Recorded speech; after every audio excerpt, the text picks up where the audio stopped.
They must have got a bit of gold out of there because there's an old mine door there. They normally don't have mine doors on them, you know, but this one must have been quite profitable back in its day.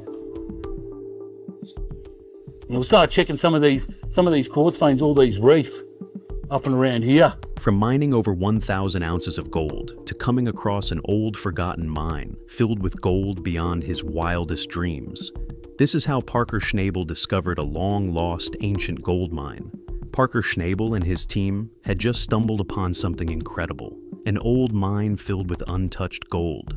It had been left behind in a rush, the treasure sitting there for years, just waiting to be taken by someone curious enough to look. Excited by their discovery, they wasted no time. They worked fast, pulling out gold at an unbelievable speed. But the deeper they went, the more they felt something was off. Strange tools, unfamiliar markings, and eerie signs started appearing. It was as if someone long ago had left behind a message: "Do not dig here." But Parker wasn't one to walk away from a gold mine. He ignored the warnings and kept digging. The deeper they went, the more unsettling things became. Then they found it. Something that changed everything. The forgotten mine. At first glance, it seemed like the ultimate jackpot. Thick veins of gold lined the rock walls, shining even in the dim light. There were no signs of old-school mining tools, no mercury contamination, just pure, raw gold waiting to be taken. Parker claimed every last bit without hesitation. But gold always comes at a price. What they uncovered wasn't just treasure. It was a mystery wrapped in danger. It reminded Parker of a story his grandfather once told him. One day, his grandpa had an unbelievable gold haul, 42 ounces in a single day. But 4 hours later, everything changed. As the dust settled, a strange sound rose from the ground. It wasn't just a mine, it was something much more.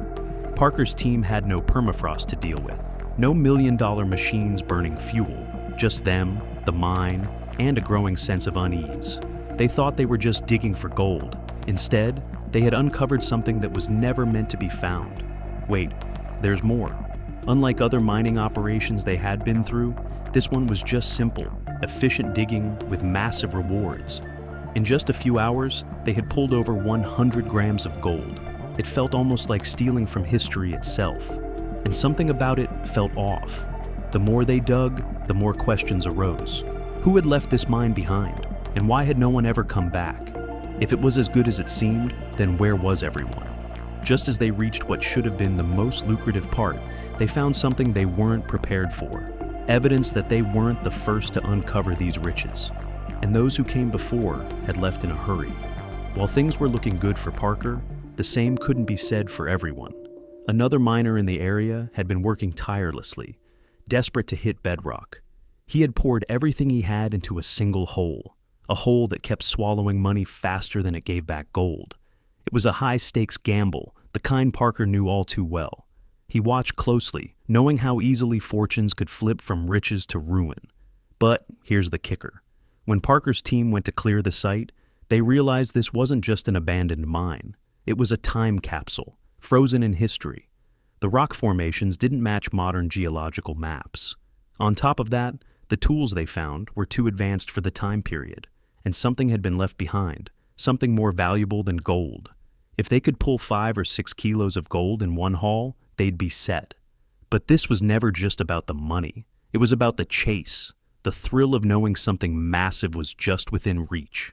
Further downstream, men spent millions trying to strike gold, scooping dirt off the riverbanks like it was easy. But every scoop was either a step toward fortune or a reminder of how quickly things could go wrong. Parker had been in tight spots before, but this mine had a strange energy. It whispered of past miners who had tried and failed. Yet, despite the warnings, Parker's instincts told him to keep going. To him and his team, this felt like the ideal gold mine they had wanted all along. Since they weren't sure why anyone would leave such a rich place in a hurry, the best thing they could do was mine as much as possible while figuring out the rest. However, the ground became more unstable the deeper they dug, and then they realized something had been waiting beneath the surface for centuries. A big win. And then they hit bedrock, the final layer before either striking it rich or walking away empty-handed. And there it was. Gold. More than they had expected. More than anyone in the area had found in decades. But the real discovery wasn't just the gold. It was what they found alongside it: artifacts, markings, signs that didn't belong to any known mining operation. Someone had been here before them, long before modern miners had ever set foot on this land. And they had left behind a secret, one Parker wasn't sure he wanted to uncover. With riches in hand, Parker had a choice to make: take the gold and walk away, or keep digging. Keep risking, chase something even bigger. He had spent his whole life mining, but some treasures aren't meant to be found. Some discoveries rewrite history, and some mines. They're abandoned for a reason. Following this discovery, tensions grew among the crew. Some wanted to report the find immediately, to hand it over to historians and archaeologists who could properly document what they had uncovered. Others wanted to keep going, to dig deeper, to see how far the mystery went, to extract every bit of wealth and knowledge this place had to offer, make the most of it as miners. Torn between the thrill of discovery and the weight of responsibility, Parker had to make a decision, and make it fast. Time was not on their side. Don't get too greedy. The ancient supports holding up the tunnels were never meant to withstand the pressures of modern excavation. Dust filled the air as part of the wall gave way, and then, in an instant, a section of the mine collapsed. Their path was sealed off, forcing them to rethink everything. This was more than just a battle against rock and dirt. They were fighting time itself, against the very earth that had hidden its secrets for centuries. By now, Parker wasn't even sure if they were digging for gold or for answers. His crew, exhausted and on edge, kept working, each of them realizing they were part of something much bigger than they had ever imagined. Yet in the back of everyone's mind, one question lingered. Were they truly prepared for what they were about to uncover? Days turned into weeks. Every ounce of gold they pulled from the mine was a reminder of how much was at stake. The artifacts they uncovered were carefully documented but never fully understood, raising more questions than they answered. And then, just when they were about to wrap up, they hit something completely unexpected: a hidden chamber, sealed off from the rest of the mine, untouched, undisturbed, waiting. What they found inside changed everything. This was no ordinary gold mine. This was something ancient, something lost to time. And in that moment, Parker knew he had a choice: take the gold he had obtained and leave a rich man, or step into the unknown and uncover the truth buried beneath the surface, and risk his life, and that of his crew. At this point, mining wasn't just about gold anymore. It was about discovery, about survival, about history itself. Yet, this wouldn't be the first time Parker was making history. Back in the early days, holding a claim in the gold rush was a battle of its own. Parker and his crew came into the mining scene with more enthusiasm than experience. Their first season was brutal. They barely scraped together 15 ounces of gold, not even close to the big payday they had dreamed of. Bad luck, no experience, and a harsh dose of reality nearly broke them. But instead of quitting, they doubled down, risking everything for another shot. Their journey to becoming legendary miners wasn't easy. Just when they thought they were finally getting the hang of it, they lost their claim. But instead of licking their wounds, they hustled at Quartz Creek. They clawed out nearly 100 ounces of gold, proof that they weren't done yet. A teenager's mining partnership was making big moves, showing off to the veterans he wasn't just some kid playing in the dirt anymore. The Hoffmans weren't messing around either, pulling in over 800 ounces, a huge jump from their rookie year. But for Parker, it wasn't just about luck anymore. It was about strategy, grit, and knowing when to take risks. The competition heated up, pushing everyone to take bolder steps. Parker, no longer content with playing it safe, aimed higher and hauled in over 1,000 ounces, making a clear statement. Todd Hoffman and his crew had their best season yet, but their numbers were starting to look small compared to Parker's rise. The pressure to perform was growing, and the rivalry had shifted from friendly competition to a serious battle. Parker shattered expectations with over 2,500 ounces. The Hoffmans, refusing to be left behind, brought in nearly 1,400 ounces. However, as talented as Parker was, he did have some bad days. The bad days. It was 9 weeks into the season, and he had started big by investing $2.5 million on a promising haul, only to end up with just over $1 million worth of gold. Knowing that he was running out of time, Parker decided to do something he'd never done before: run 3 wash plants simultaneously. With more ground to cover, he sent a third wash plant and an additional crew to the Indian River. with the hopes of scoring over $2.5 million in just 3 weeks. After hearing Parker's plan, Mitch Blaschke shared the same enthusiasm and hope of making it big in the shortest time possible by running multiple wash plants at once. To him, each wash plant would manage to get a good amount of gold each week, and when they combined all the gold from the 3 plants, it would add up to a lot of money. At least, that's what they thought. As exciting as this was, Parker understood that they had to do the work.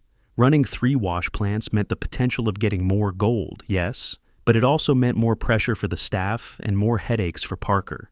As hard as it would be, it was the only way, and they had to pay the price. At Dominion Creek, Parker already had wash plant Roxanne running, processing pay dirt from the long cut. 1.5 miles from there was Big Red, churning through the top gravels in the bridge cut. The only thing that remained was firing up a 45-ton shaker deck called Bob. From his Dominion yard, they had to move it 12 miles down narrow, winding dirt tracks, through a 25-foot-wide creek, to its home on Ken and Stewart's ground. But this was no easy task. To help transport the wash plant, Tyson Lee brought in his mentor and haulage expert, Mike Tupper. The first step was to load the wash plant onto a carrier and balance it properly, since the trip to the destination would be a bumpy one. And this was no easy job. After loading it up, the easiest part was done, and now it was time for the hard part: surviving the harsh route to the destination and getting the wash plant there in one piece. Things were going well, and after crossing a river, the pilot truck was proving to be effective. After arriving at the destination, the plan was simple: set everything up before dark, since they wanted to utilize every minute to sluice as much gold as they could. In this mining industry, a day can mean making millions or losing millions. And so, they began setting it up. The only thing remaining to begin the operation now was the push of a button. With Brennan ready to start feeding pay dirt to the wash plant, Bob was activated, and the sluicing began. By now, Parker and his crew had 3 wash plants running. To them, this increased the odds of meeting their 10,000-ounce goal that year. And although time was running out, the team did their best and got 3 thermoses of gold, 1 thermos for each wash plant. After weighing the first thermos from Big Red, the crew obtained 58.85 ounces, worth around $147,000. That was no good for Parker. The next thermos to be weighed was from Roxanne. They had managed to obtain 185.65 ounces, worth $464,000.